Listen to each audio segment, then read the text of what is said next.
Welcome to Motorides guys, my name is Amit and this is the Made in India Jeep Wrangler. Now this vehicle has been around for a very long time in India, but now with the Made in India tag, the prices have reduced by as much as 13 lakh rupees ex showroom, and which really makes it the most affordable international proper thoroughbred off-roader that you can buy here in India. And this vehicle is my personal favorite off-roader. While the on-road capabilities are not as good as a few other vehicles, but off the road it absolutely rules. And today I'm going to let you know everything that you need to know about this vehicle in its Rubicon format, which of course is the one with all the bells and whistles. The lower variant is known as the Unlimited, and let's start off by understanding what are the difference between the two. So for the Rubicon variant, you essentially have to pay 4 lakh rupees extra, and for that money you get a slightly better breakover angle. So the approach angle of the Wrangler is 36 degrees, the departure angle is 31 degrees, and the breakover angle is 20 degrees for the Unlimited variant and 21 degrees for the Rubicon variant. Now apart from that, you also get these heavy duty BF Goodrich off-road tires, which are a lot more capable than the tires that you get on the Unlimited variant. And apart from that, a bit of a downgrade in a sense is the fact that these wheels are 17 inches while those on the Unlimited are 18 inches, but it primarily is to enable it to go off-roading better. Apart from that, the suspension on both the cars is heavy duty, but Jeep calls the suspension on this one as heavy duty performance suspension. But the biggest change here is the Rock Track transfer case, and it has a crawl ratio of up to 77:1, which is enormous, and it's a lot better than what you'll get on the Unlimited version. It also gets locking front and rear diffs, and it also gets an electronic sway bar disconnect, which essentially allows it to have a lot better articulation when you're going over uneven surfaces. Also inside, if you look at the infotainment screen, you'll have something called off-road pages, which let you know the lean angle and a lot of other off-roading related information, which is available only in the Rubicon variant. And then of course you have this beautiful Rubicon lettering. Both the variants are available in 5 colors: red, white, grey, black, and there is a special grey which is called the Crystal. Now if you go to see, this car has a phenomenal ground clearance, and while the official numbers say 217, I refuse to believe it, because the international spec car gets about 245 mm of ground clearance, and it's enormous. This car can literally pass over anything, and there are a lot of neat touches here. All the doors here can be removed to give you an open feeling. The front windscreen can be brought down. The roof can be completely removed, and that way you can have an open experience and enjoy the weather and the clean air to the fullest. The 7-slat grille is present, and there is a bit of an intrusion in the extreme slats with this round headlamp, which is, by the way, a fully LED unit. You have a projector headlamp. Apart from that, the fog lamps are also LED units. You have these protruding plastic bumpers, and I've already told you about the approach, departure and breakover angles, which by themselves are pretty good. However, if you compare them with a few other vehicles, our very own Thar has a better approach angle of 44 degrees. Here you have 36 degrees. The departure angle there is lesser. Here you have 31, on Thar you have 27, and the breakover angle on the Thar is again a little better at 26.2 degrees. Here you have 21 degrees. But what really blows everything is the Land Rover Defender. If you compare it with the Land Rover Defender, you have approach, departure and breakover angles of 38, 40 and 28 degrees respectively. You also have these DRLs here, these blinkers, and of course you have these massive flared wheel arches. The bonnet here has these vents on both the sides, and you have these clamps which you have to disengage if you want to pop the bonnet open in the good old Jeep style. Now when you pop the bonnet open, there are no hydraulic struts here, but there is a lot of insulation right here, and you have a 2-liter petrol engine, which is the only option available in India. Outside you have a 2.2-liter turbo diesel. Also this is a turbocharged petrol unit with 268 HP of peak power at 5,250 RPM and 400 Newton meters of torque. But more about the performance in a bit. However, this insulation should let you know that the state of affairs inside is pretty refined and vibe free. Now, despite this being a plastic protrusion, you have these front parking sensors, although you don't have a 360-degree camera on this car, which I think is an omission, because you want to take these cars in conditions where if you don't have a spot, you want to have an understanding of what's happening around you, and a 360-degree camera in off-road conditions definitely helps a lot. Although you have a camera at the rear, we'll get there in a bit. Which brings us to this beautiful looking 17-inch wheels I told you about, and they are shod with these off-road special tires.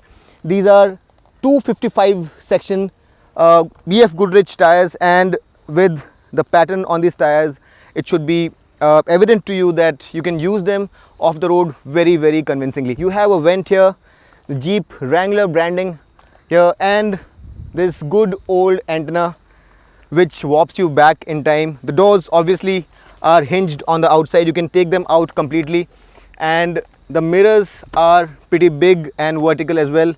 They are perfectly functional, although they are not electrically folding. The roof can be brought completely out. The rear door, although is not very wide, and this may be a bit of an issue, but not all that big an issue, because there is sufficient space at the rear. If you take the camera underneath this car, you'll see that there is a lot of steel protection, especially for the transfer case. And if you're taking this car off the road over rocks, you can rest assured that the critical components of your car are not going to get damaged. Let's see the car from the rear as well. And the more you see this car, the more you realize how unabashedly Mahindra have copied the lines of this car, and they have not even spared the tail lamps. If you see these tail lamps, the square LED units, you would know that the Mahindra Thar looks uncannily similar. And I really think that they should have relented at some place, because everywhere if you go to see, the striking similarity between the lines is so very clear that it reminds me of some of the Chinese rip-offs of our own vehicles, like the Pulsar, which was converted to Gulsar, or if you look at some international models, how they ripped off the Land Rover Evoque into Landwind. So I really believe that this being the original, these lines are pretty iconic and they look smashingly beautiful, and this car really has a phenomenal presence on the road. It's more wide than it's tall, and it really adds to its really squat, planted stance on the road. Another similarity is the way the tailgate operates, and while the tail swings open, just like the Thar, you can pop the rear windscreen open like this, and that again, as I mentioned, is something which has been completely taken from here. You have rear parking sensors here, but the more interesting thing here is the position of the rear view camera is right here in the stepney. And this really helps matters, because it gives you a very good understanding of what's behind the stepney, not before it. So you have a better understanding of where your car exactly is. In terms of boot space, this car has enough and more space to carry a family of 4 or 5 for a very long holiday. And while I don't have the numbers, this space is capacious enough, and thankfully the loading bay also is neither too high, nor do you have a throw here. So you can just slide your stuff in, and apart from that, you have a little tray underneath, so you can put your valuables in there. You have these hooks for bungee cords, you have a 12-volt power charger, and you can also drop the seats like this using these levers here. As you can see, they are split, and you also have this roll cage here for your protection if you are driving with the roof and the doors off. Now the high mount stop lamp is placed here, and a bit of an annoyance is that you really have to make sure that the tailgate is open before you swing open the rear windscreen also. And sometimes it can be a bit of a bother, because if you shut it by mistake, then you realize that you have shut the tailgate and then you have to go through the whole process again. So it can be a little bit annoying sometimes, but I guess for a car which is as rugged as this, it's pretty okay. You have the rear tow hook here, and similarly you have a hook ahead as well. Now another good thing about this Stepney is that Jeep is providing you a proper alloy wheel with proper BF Goodrich off-road tires as Stepney, so that if you have a problem with your tire, you can replace it in a reassuring manner and you're not stuck in the wilderness on a car with a broken leg. And the buzzword here is ruggedness and functionality, and there absolutely is no other car that you can find in this segment, below this or above this, which embodies functionality, the singular focus on off-roading as much as the Jeep Wrangler. So guys, that's about the exterior. Let's go inside and see what all features are available inside and how much space is there. Now this trail rated badge here means that this car is built to take on the most challenging conditions, and if you want to know more about what trail rated means, you can probably go and look at my earlier video which I did about the Jeep Trailhawk, where I explained what this badge means. Apart from that, there are a lot of Jeep Easter eggs which are like almost a Jeep specialty, and I'll do a separate video about all these Easter eggs. You'll find the link of that video in either that corner there or in the description. Let's get inside the car now. Now to start off, you have this chunky looking Jeep key with Jeep branding here and only 2 buttons. This flip out physical key, but there is no request sensor here. So basically if the key is in your pocket, you won't be able to get in. You have to unlock it and then you get inside. And what will welcome or probably not welcome you is the very high height of the floor, and there is no place to put your foot also, so there is no floorboard, and that means that clambering inside is a bit of an effort. But you have this handle here, so you can just hold on to it and get inside, which can obviously be a bit of an issue for the shorter people or the elderly. About the door panel, the door doesn't swing open all the way out, and in place of a proper bottle holder, you have this net where you can probably put a bottle, but then it will create a bit of an issue when you want to adjust your seat, which brings me to the point that you have manual rotary lumbar adjustment, but you don't have any electrical adjustments here, which is a bit of a bummer in my personal opinion, because it's an expensive car. And while I do understand that it's supposed to be rugged, I think electric seats wouldn't have been too out of place in this car. The recline adjustment happens with this strap here, and if you look at the quality of materials here, it's pretty good. It's soft to touch and it's built pretty solid. You have leather here where you'll probably put your arm, with a contrasting red stitching, and this part acting or rather doubling up as a handle as well. You have these inner door pulls here, door lock, unlock, and electric controls for the mirror, which by the way is not electrically folding or heated. So let me go through the exercise all over again and clamber into the interiors of the Jeep to let you know more about it. So the seats by themselves are pretty well cushioned. There is good under thigh support, although if I look at the pedals bay, there is no dead pedal, and this area also is not very capacious. It's quite narrow. So you have all the controls for the lights right here, and these circular AC vents are rather ruggedly built, and this red color that you see here on the dashboard is exclusive to the Rubicon edition. On the unlimited variant, you'll have black leather here. It looks really nice and contrasting, and the rest of the dashboard is finished in this beautiful leather with contrasting red stitching. It really looks very nice, and the view from here is pretty clear. The visibility is fantastic. You can see the corners of the wheel arches, so the visibility is fantastic, and you really are sitting very high, so you have a very high commanding kind of a position. This 3-spoke steering wheel has these touches of chrome, which looks very nice. Has this leather in contrasting red stitching and can be adjusted for reach as well as rake. You have this 7-inch instrument console, which is color, and it is indeed very high resolution, and it gives you a ton of information, including which mode of the transfer case has been engaged, engine temperature, fuel gauge, and a lot of other things. For example, I have engaged 4 high right now, so it lets you know exactly what mode you are in. On the left you have the tacho, and on the right you have the speedo, and it is indeed very premium. Generally I've seen that on instrument consoles the quality of the screen is not very high, but here you indeed have a very high resolution and very clear to see instrument console, which is also very information rich. Some of the controls are behind the steering wheel, so some of the people who are not used to these kind of idiosyncrasies might have a bit of a problem, but you get used to it pretty quickly, and then it turns out to be very easy to use. You have cruise control here, and then you have this audio system. I cannot play any popular tracks here because then I get a copyright strike for some reason, so I cannot play it right now. But in any case, this is pretty good for this kind of rugged application, although this is not the best audio systems that I've heard.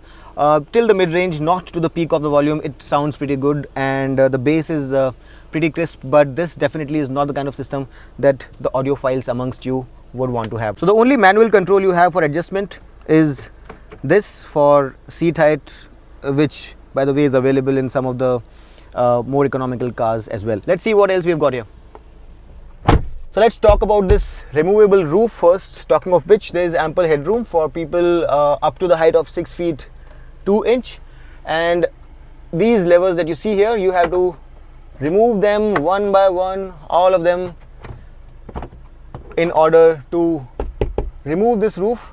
It can be completely taken out and then it becomes an open top, and what Jeep calls it is the freedom roof. Let me engage it first so that I don't forget. Then you have these vanity mirrors with lights on both the sides, which is quite a neat touch for a car this rugged. Auto dimming mirrors, and then if you look at the dash, you have a 2-zone climate control. All the controls are here. You have auto start stop. So while most of the buttons here are self-explanatory, this button here is for hill descent and what Jeep calls the select speed. So to enter hill descent or ascent, you have to press this button, and for that you have to be in 4 low. And another idiosyncrasy that you'll find here are these buttons for the windows, and I had to spend about 5 minutes while paying the toll to figure out where exactly these buttons were, because I was looking here, then I was looking there, and then I was looking everywhere else, and then I finally found these buttons here. You can lock the windows using this toggle here. You have a proper cigarette lighter here, which is a rarity these days, and then you have a button for locking the front diff as well, which by the way is a big thing, because this is not something which you'll find in most of the off-roaders. Only the best of the best off-roaders are going to give you that. By the way, the Force Gurkha is also a car which comes with a front locking diff, but in most of the cars you'll not find this feature. Off-road plus mode is kind of a pre-programmed mode which would help you go through the off-road conditions, and it also brings upon this functionality called off-road pages that I told you about earlier, where you can get to understand what is the pitch, what is the roll, and various different temperatures, and which drivetrain has been engaged. And this one is exclusive to the Rubicon variant, and it's not there in the unlimited version. Then you have these USB sockets, one type C, one normal USB, and an aux in.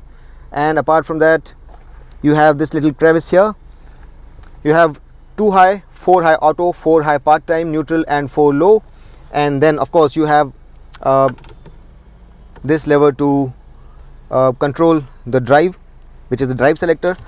An interesting thing is that you have these 2 cup holders which are pretty large, and even a big fat bottle like this can be put into these cup holders, which is quite a rarity. And this is a nod to the fact that this car is American made, where everything is big.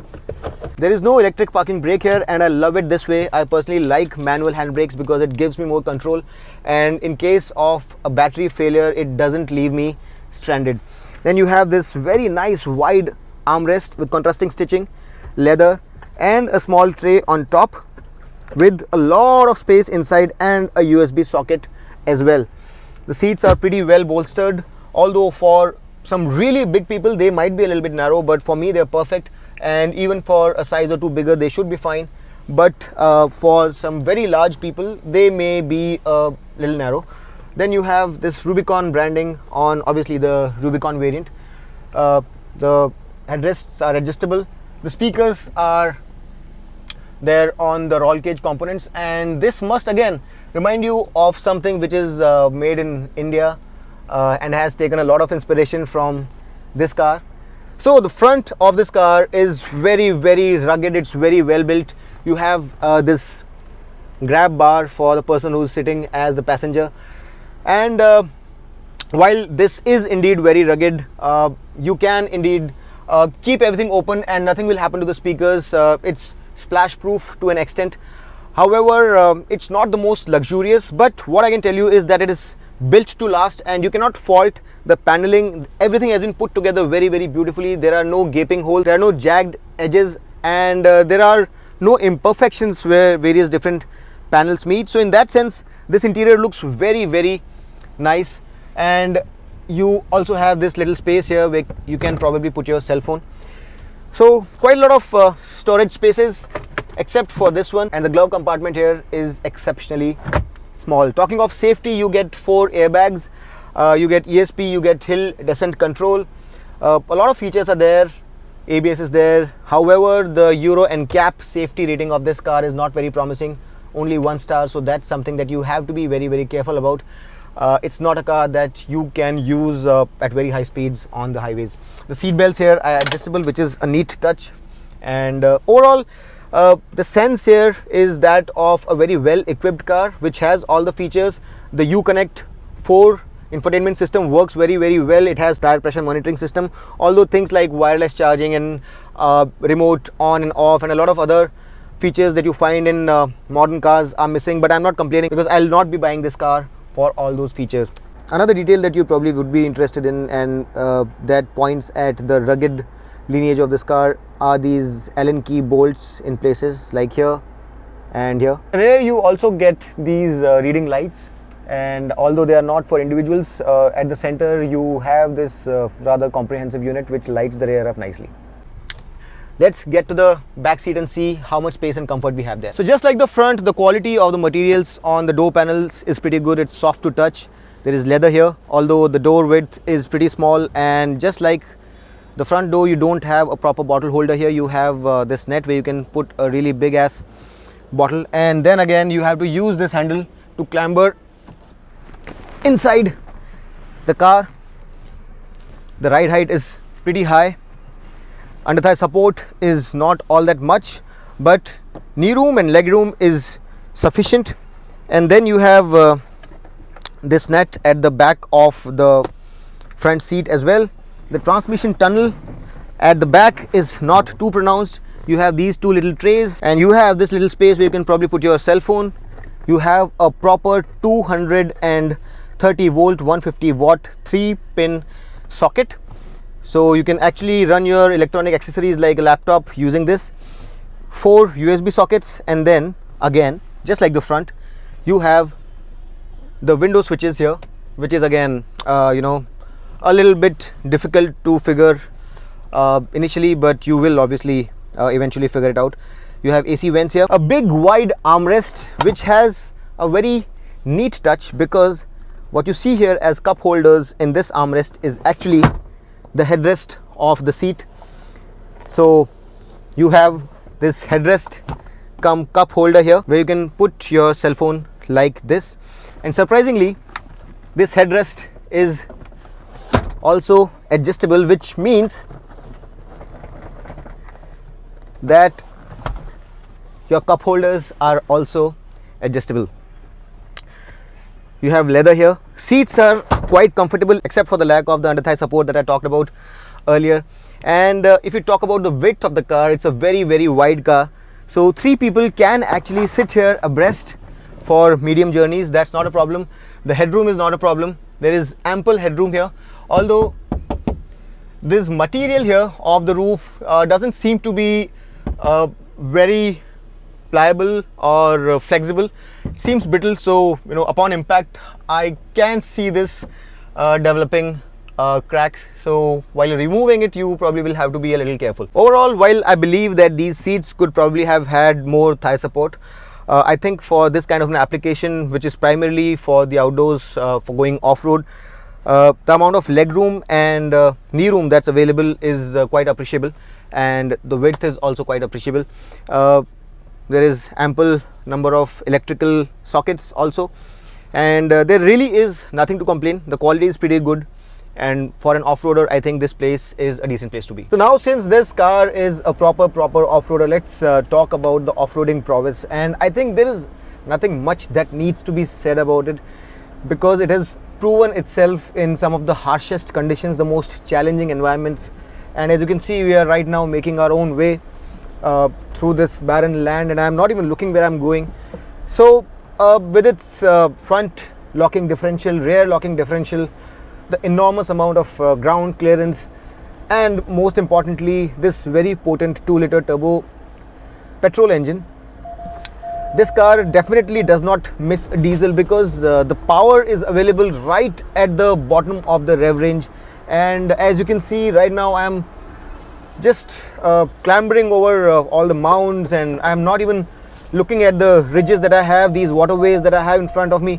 I'm just making my way through all this unexplored territory. Now, the one thing that I really love are these BF Goodrich off-road tires, because that sometimes is the weak link.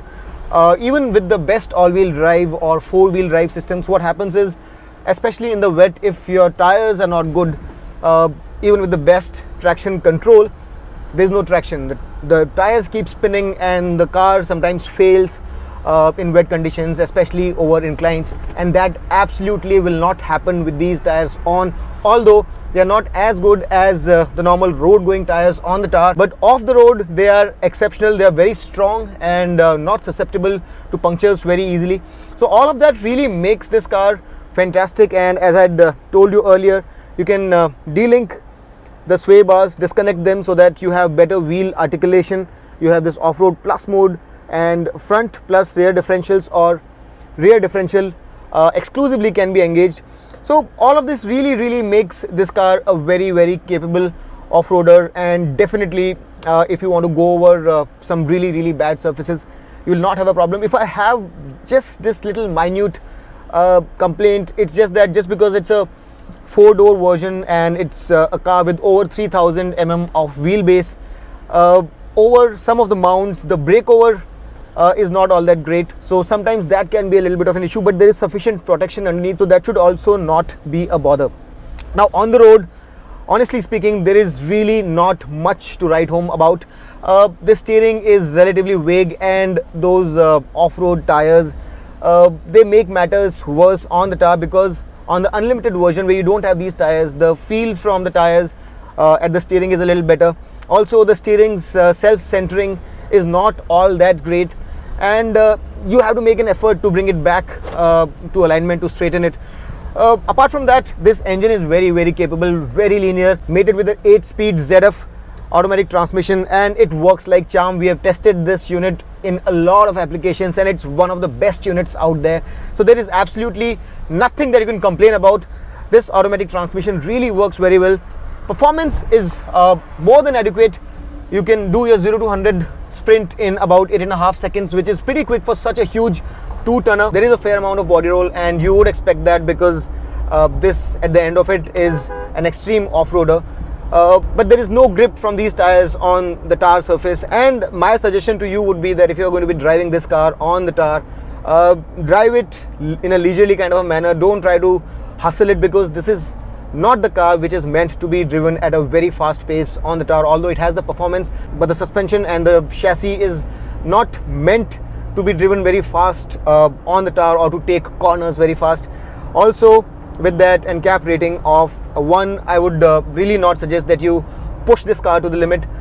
This is a very strong structure, but you need to make sure that you're not going to be using it as a proper road going car. Understand what this car is made for, and then use it accordingly. In terms of fuel efficiency, the ARA numbers are a tad over 12.5 kmpl, and in the real world, since this is a big engine and a heavy car, you'll get about 7 kilometers to the liter in the city, and the maximum that you'll get on the highway is about 10.5 kmpl. The engine, as I mentioned, is very tractable right from the bottom of the rev range, from about 1300-400 rpm. There is ample amount of torque available, and it pulls cleanly. The red line is at 6000 rpm, but you will not want to drive it that way. You don't have paddle shifters here, but you obviously have an automatic transmission. There is a fair amount of road noise coming in, ambient noise, wind noise. Also, since these are off-road tires, the tire noise also filters in. So in terms of cabin insulation, it's not one of the best cars, although the noise from the engine is pretty well contained. The engine is very smooth. The noise that comes in is primarily because you are on off-road tires and because you have this removable roof, and that itself is the reason why we have some wind noise also coming in. In terms of water fording capability, this car can wade through 762 mm of water, and to put things in perspective, the Thar can wade through 650 mm. So there's a substantial difference between the two cars, and so more than 3/4 of a meter at up to 8 kilometers per hour, this car can easily ford through water. Also, if you have to disconnect the sway bars, you have to make sure that at its speeds, anything more than 29 kilometers per hour, you have to connect them back, or it can be very, very dangerous. Overall, this car has tons and tons of character, and its only Achilles heel is probably on the road, where it's not meant to be driven very spiritedly. But as long as you know what it's primarily meant to do, you'll be fine. It's very comfortable. The ride is very comfortable. It's not bumpy. For example, like, if you have been driven around in the Thar, you would know that it's quite bumpy. The ride is not one of its highlights. This car is pretty smooth. Even if you have your family members sitting in the back seat, they'll have a lot of space, and they'll be pretty comfortable even on bad roads. So in that sense, it's quite compliant. Overall, it is a car which can be used on a day-to-day basis, but the only problem is that you are not supposed to be driving it very fast on the road. Off the road, it's phenomenal, and you can very well live with it on a day-to-day basis. So that's the Jeep Wrangler Rubicon for you guys, and as I mentioned before, this car is now made in India. And as I mentioned before, the prices have come down drastically, about 13 lakh rupees, and while the unlimited version costs 54 lakh rupees, the Rubicon version costs 58 lakh rupees, and at this price point there is absolutely nothing like it. If you want to go down and buy something that's Indian made, you would probably go with our own Thar, which seems like a rip-off of this car made by an Indian manufacturer, although that's a very, very capable car by itself, and there you'll have to pay about 12 to 15 lakh rupees ex showroom. And if you want to go up, you have the option of buying the Land Rover Defender, which in my personal opinion is a lot more capable car on the road. It has more features. Also, it looks a lot more premium, but you have to pay a much higher price as well.